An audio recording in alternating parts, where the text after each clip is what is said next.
قرآن تم تک پہنچایا، اللہ کا کلام پہنچایا، تمہیں ظلمت کے اندھیروں سے نکالا، تمہاری بیٹیوں کو زندہ درگور کر دیا جاتا تھا، انہیں میں نے مقام و عظمت دی، تمہاری ماؤں کو وہاں پر عرب کے اندر لوگ اپنی ماؤں کو منڈیوں میں جا کر فروخت کر دیتے تھے، میں نے تمہیں اس ذلت سے محفوظ کیا، تمہاری ماؤں کو میں نے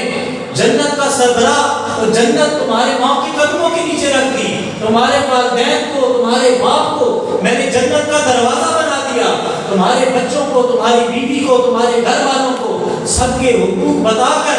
سب کو میں نے مقام، عزت اور مرتبہ دے دیا، تمہیں دین الہی کی معرفت کروا دی،